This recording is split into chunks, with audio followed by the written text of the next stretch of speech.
Bueno, lo que vamos a hacer en este video es estudiar las diferentes adaptaciones celulares, que es lo primero que hace el profe Anaya. Entonces, eso se encuentra en el slide número 3 de tu PowerPoint. Ahí están. Yo empezaría a memorizármelas todas. Pero entendiéndolas no tienes que memorizártelas, entonces vamos a explicarlas.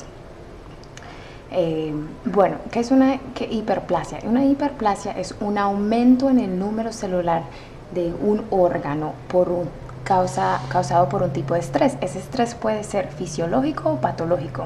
En el diagrama solamente hablamos de patológico, pero puede también ser fisiológico. Por ejemplo, en el caso del endometrio, cuando hay muchas hormonas, que eso es normal en el cuerpo, este tejido aquí, que se llama el endometrio de la mujer, incrementa en número celular para que este se vuelva así de grueso, para que siga. En el caso de que un huevo se fecunde, le provee nutrientes y de ahí se forma la placenta y todo eso. Entonces todo esto es normal y todo es un aumento en el número celular.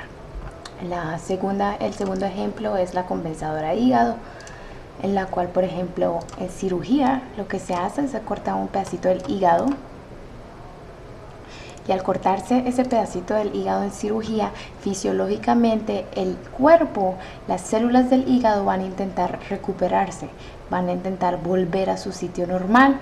Y entonces lo que va a hacer es que va a ocurrir una hiperplasia, va a haber un aumento en el número celular y ese hígado se vuelve y se recupera y se vuelve normal. Pero en un caso patológico, como por ejemplo lo que pasa en la próstata, es diferente. Entonces la próstata normalmente está así de chica y resulta que por tomar alcohol el hombre puede dañar su próstata y entonces patológicamente hay un aumento en el tamaño, en el número celular, que sería una hiperplasia de estas células. Entonces, esto es hiperplasia, un aumento en el número celular.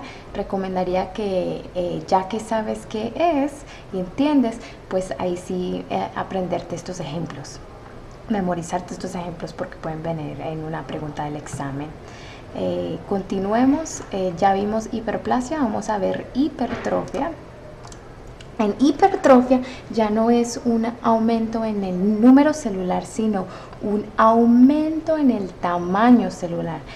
Y los ejemplos fisiológicos son estos dos. Vamos a empezar con el embarazo del útero. Entonces, durante el embarazo, el útero de la mujer se agranda y ese agrandamiento es porque hay un aumento en el tamaño celular. O sea que las células, que di tú que son 3, obviamente no, pero di tú que son 3, van a aumentar en tamaño. En cambio, en la hiperplasia,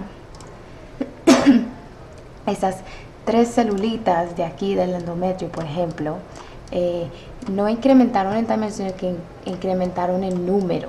Y por eso esto que antes era chiquito se agrandó. En cambio, en la hiperplasia fue tamaño. Estas cantidad de células se incrementaron y porque su tamaño incrementaron. Entonces, el primer ejemplo del embarazo y del útero, eso es fisiológico porque eso es normal. Igualmente en el caso de un músculo ejercitado, entonces si uno coge un montón de pesas, estas células que normalmente son de este tamaño van a incrementar a volverse de este tamaño. Y patológicamente el ejemplo que nos da el profe es insuficiencia cardíaca, en la cual hay una enfermedad previa en el corazón, la cual hace que estas células de aquí incrementen en tamaño, hipertrofia, y se agrandan. Entonces ahí están los 3 ejemplos. Ya vimos los primeros 2, hiperplasia e hipertrofia. Ahora vamos a ver atrofia, que es lo opuesto de estas dos. En atrofia lo que ocurre es que hay un decremento en tamaño o número celular. Entonces los órganos se nos están achicando. Fisiológicamente el ejemplo que nos da el profe son estos dos. Empecemos por embrionaria notocordio. ¿Qué quiere decir eso? Resulta que todos nosotros íbamos a ser mujeres. Sé que eso suena chistoso, pero normalmente en el hombre, si el DNA del hombre no le dijera que este individuo tiene que ser un niño, un hombre, pues esos órganos serían de mujer. Entonces, ¿qué pasa? Que en dónde ocurre la atrofia o el decremento de tamaño celular. Resulta que el DNA, cuando se entera de que esto va a ser un niño, lo que hace es atrofiar las células que podrían volverse órganos sexuales de la mujer. ¿Sí? Y es por atrofiarse es que se forman las células del hombre reproductivas. Ok, el segundo ejemplo que nos da el profesor es el posparto. ¿Y qué le pasa al útero cuando ya no hay bebé? Pues decrementa en tamaño o ocurre una atrofia, porque ya el bebé no está, las células del útero se vuelven a su estado normal. Y patológicamente aquí el profesor escribió causas subyacentes, y yo solamente les voy a dar 2 ejemplos, pero creo que el profe les dio más. Por ejemplo, algo patológico es si tú estás malnutrido. Si tú estás malnutrido, lo que va a pasar es que va a haber una atrofia en cada célula de tu cuerpo. Entonces, si normalmente eras gordito o normal, pues te vas a poner flaquito. Malnutrido, no malnutrudo.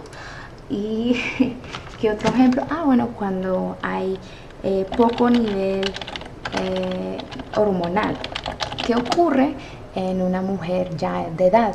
Por eso se vuelve menopáusica. ¿Qué ocurre? Que sus ovarios decrementan en tamaño porque ya las hormonas no están ahí elevadamente como cuando era joven. Entonces eso se achica, así mismo como su cuerpo y todo. Ya las células no son iguales, entonces se achican. Entonces eso sería una causa subyacente. Y por último, ya vimos estas 3, veamos metaplasia. Metaplasia es cuando hay una sustitución de tejido, y los 2 ejemplos que nos dio el profesor fueron endometriosis y esófago de Barrett. Entonces, en endometriosis, ¿qué ocurre? Resulta que esta enfermedad hace que partes del útero se peguen con otras partes del útero o con la cavidad abdominal.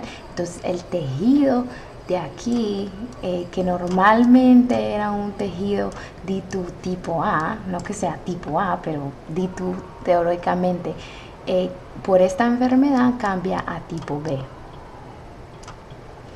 Entonces el tejido que normalmente era se vuelve otro. Y lo mismo en el esófago Barrett. En el esófago Barrett lo que pasa es que aquí hay un reflujo en la cual la acidez del estómago se devuelve al esófago, algo que no debe ocurrir porque aquí se supone que hay un esfínter que tapa y no permite que la comida vuelva y suba. Pero en este caso eso está dañado, ese esfínter está dañado y hay un reflujo. Entonces aquí esa irritación de ese ácido daña el tejido y cambia el tejido que normalmente era un tipo a otro tipo. Entonces ahí están las adaptaciones celulares. Por favor, memorícenselas y apréndanselas bien porque pueden venir en el examen, en un pareo o en un multiple choice.